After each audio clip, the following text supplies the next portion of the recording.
From Lagos, the nation's commercial capital, this is the news at 10, live from Channels Television. Reported tonight, W.H.O. Hello and welcome. Tonight, Finance Minister Dr. Okonjo Iweala replies critics, says Nigeria is not broke. National Assembly approves autonomy for local government as well as introduces immunity for themselves in the amended 1999 Constitution. NBC says it's putting together 12 billion naira National Broadcasting Fund for stations' migration to digital transmission next year. And Oscar Pistorius sentenced to 5 years in prison for killing his girlfriend, River Steenkamp. And on business news, value from point of sales POS machines increases to a record high of 27 billion naira from 38 million naira.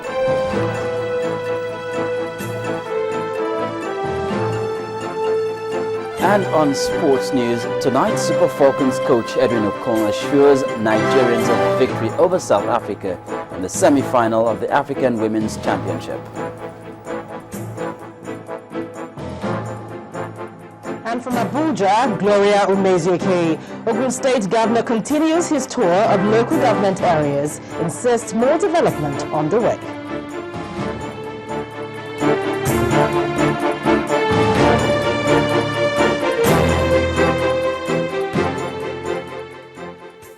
We begin tonight with a firm pronouncement from the Office of the Finance Minister that Nigeria is not broke.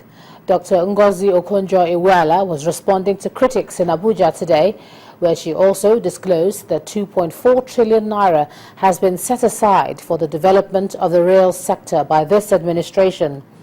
The minister also listed job creation, foreign and local debt sustainability, as well as budget implementation as areas that have witnessed great change. Top government officials, heads of parastatals of the Ministry of Finance at a news conference on the ministry's performance in 2014.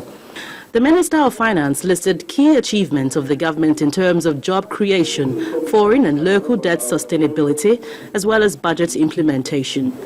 All of these, she says, has contributed to the nation's macroeconomic stability than its perceived brokerage. If you are living in your house, you have a roof over your head, let's take it. You and your wife are inside. But you have some contingency that has taken your money or something happened and money didn't come in as much as it should. But you have a steady job and the prospect of your salary coming in the next month.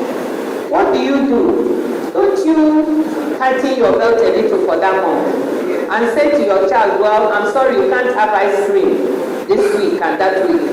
Let us just focus on the basics, isn't it? Isn't it? Yes.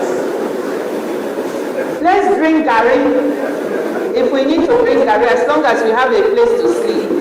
But you're not going to run out and say you're broke because you still have a job. You're still going to earn your salary and you still have a roof over your head. So the Nigerian economy is a bit like that. We still have the resources that we depend on. We still have the ability to tax. And sometimes things will be a little tighter, a little easier, and we have to just weather it and manage ourselves through. But that does not amount to the country being broke. Another issue which the Ministers of Finance highlighted is the efforts by the government to finance the real sectors, the seas to improve the lives of the ordinary Nigerian. We have to build roads, we have to support farmers, we have to support the housing sector, so many things. And typically other countries go to mobilize financing from different sources, from the private sector, from banks, from multilaterals. We are not left behind. So one of the most important services that this ministry, under this administration, has been delivering is mobilizing financing to support the sector. So when people say, what is all this growth? And our GDP will go chop. No, we are going beyond GDP growth to say that we are getting financing to get other sectors to grow and create jobs. Building social safety nets, more job creation, and addressing issues of infrastructural challenge are some of the areas the federal government hopes to prioritize in the days ahead. This, the minister says, is beneficial to the ordinary Nigerian. The clamour for autonomy at local government level appears to have received the attention of the National Assembly as it takes off in the ongoing amendment of the 1999 Constitution. The Senate today approved several provisions adopted by the Conference Committee, made up of lawmakers in both chambers, on the amendment of the 1999 Constitution. Also very significant is the approval of immunity for all lawmakers at federal level.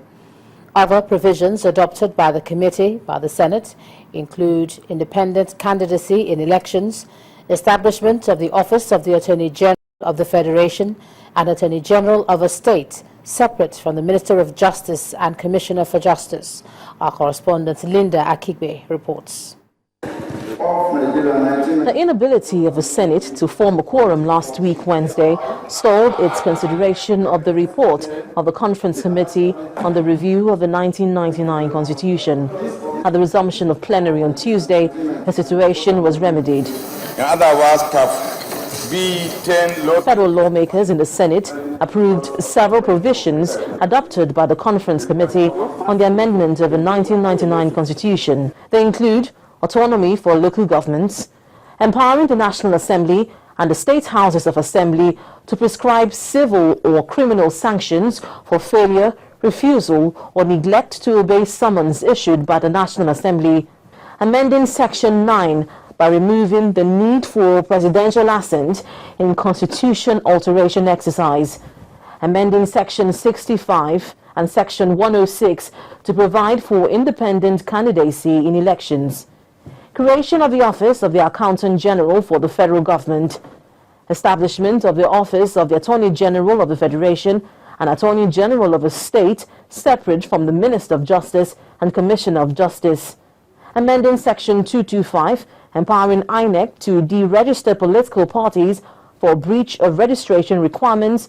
and failure to win either a presidential, governorship, local government chairmanship, or a seat in the National or State Assembly. For Amendment 2014, say aye. Against, say nay. The ayes have it. However, the Conference Committee rejected the removal of the immunity clause for the President, Vice President, governors and their deputies in the proposed new constitution. The House of Representatives earlier had voted to remove the issue of immunity, but it was rejected by the Senate. So at the Conference Committee, we adopted the Senate version, so we retained the issue of immunity. So the Joint Conference report excluded the issue of immunity for both the governors and the President. So it's retained as it is in the Constitution, so which means we took the Senate position in that respect. All eyes will now be on the state houses of assembly to see which of these provisions would be adopted and which will be thrown out. Linda Akibi, Channels Television News. Now, one of the expectations is that the proposed constitution will foster unity among Nigerians.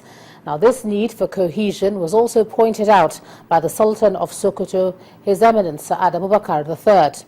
At a birthday lecture held in honor of the Delta State Governor Emmanuel Uduaghan, other prominent Nigerians, such as the Catholic Bishop of Sokoto Diocese, Matthew Kuka, and the former presidential aspirant Olufalaye, also harped on the need for Nigerians to settle their disputes without resorting to violence.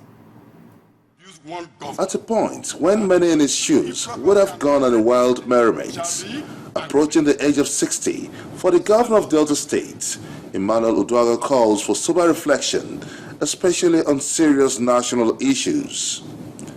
And that perhaps informed his birthday anniversary lecture, organized to discuss how Nigerians can resolve their differences without resorting to violence.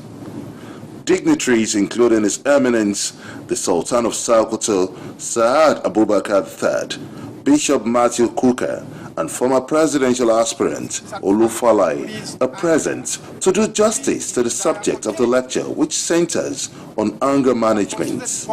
The Sultan of Sokoto emphasized the need to find solutions to anger.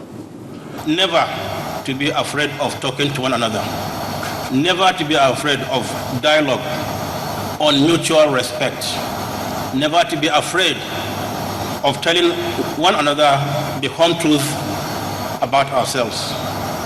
The guest speaker, Bishop Martin Kuka, also highlights rising expectations as reasons for anger. There is what in the political science of post-colonial state they refer to as the revolution of rising expectations. Namely, that people have high expectations about who they are. And these are realities in our human life. We need to create social conditions around which our common humanity can be celebrated. Former presidential aspirant Olufalaye says something positive about anger if well used. The dissatisfaction that breeds anger breeds the desire for change. You are frustrated because what you want to achieve cannot be achieved. So you get angry or you develop a desire to change the situation. Now the desire to change is a twin brother of anger, both arising from dissatisfaction. Apparently, the audience cannot wait any longer to hear the beloved governor as he makes his pre-birthday remarks. What are you telling your followers as leaders? And when I mean leaders in various positions, whether governors, senators, traditional rulers, religious leaders, political leaders, aspiring leaders, what example are you showing to your followers? I believe that is a big challenge that we all have. And that is a big challenge that we have to deal with. The anniversary lecture ends on a general note that anger should be well managed. Benga Ashuru, reporting for Channels Television News. In part 2, after the break, Senator Chris Anyao and Godsday Urubebe pick PDP governorship nomination forms for Imo and Delta states respectively. That's all coming up in a moment. Just stay with us.